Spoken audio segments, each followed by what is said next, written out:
Yes, get ready for the legal dictation containing 480 words at the speed of 80 words per minute.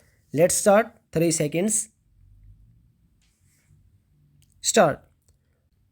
Which empower the state to make reservations by way of affirmative action to the extent of 10% to economically weaker sections.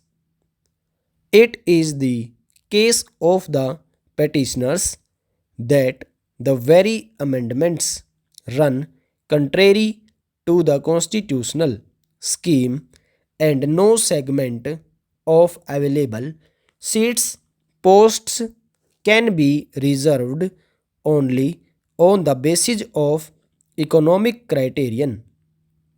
As such, we are of the view that such questions do constitute substantial questions of law to be considered by a bench of 5 judges.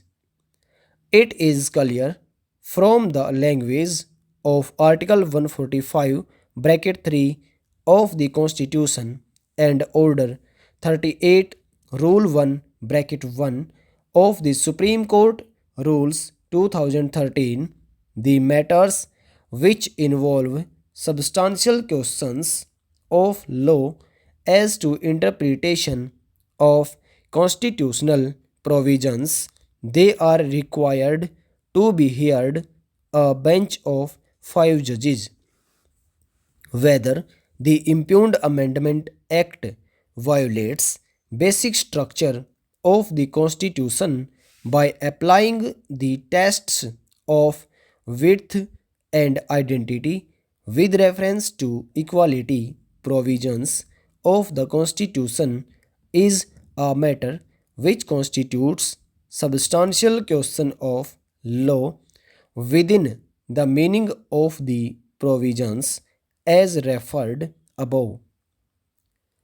Further, on the plea of ceiling of 50% for affirmative action, it is the case of the respondent Union of India that though ordinarily 50% is the rule, but same will not prevent to amend the constitution itself in view of the existing special circumstances to uplift the members of the society belonging to economically weaker sections.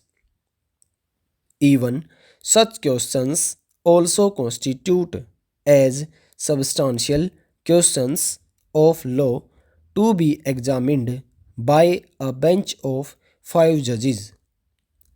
Pursuant to the order aforesaid, this batch of matters has been referred to this Constitution bench for determination of the issues arising from the challenge to the 103rd Amendment. On 8/9/2022, after perusing the issues suggested by learned counsel for the respective parties, this court noted, amongst others, the issues suggested by the learned Attorney General for India.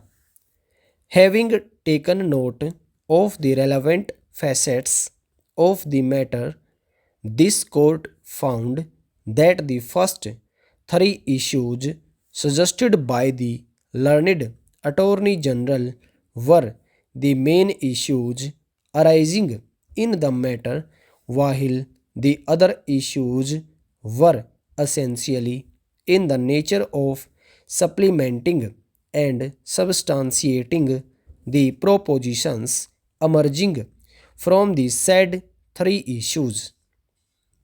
Accordingly, this court proceeded with the hearing with respect to the first three issues aforesaid, while leaving it open to the learned counsel appearing for the respective parties to advance their submissions touching upon other facets in aid of the said three issues.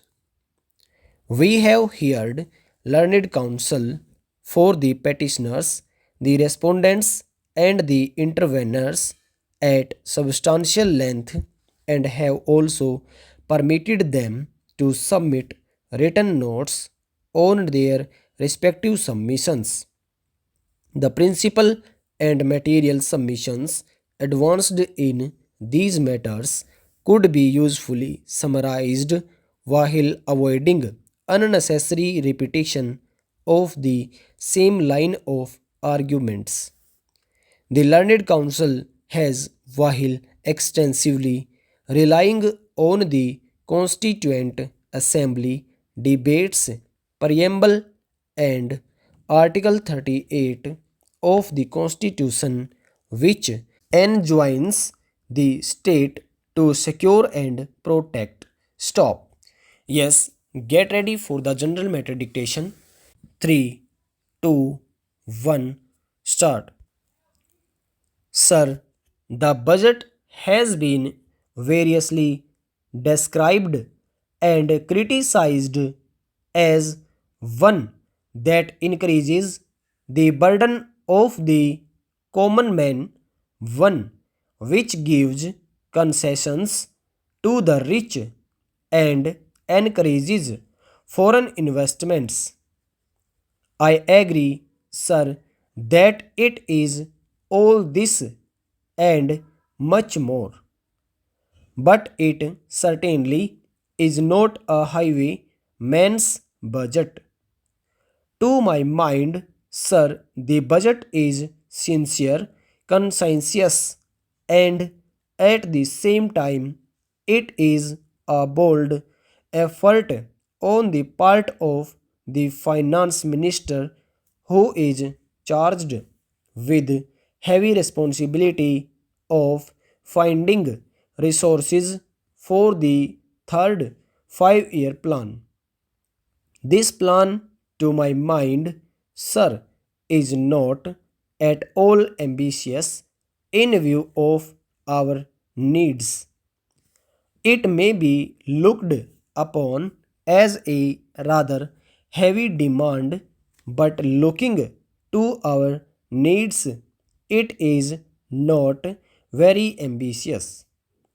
Sir, the fact that even the considerations of the coming general elections could not delect the finance minister from the course which seemed to him necessary and proper should earn him the appreciation of every right thinking man.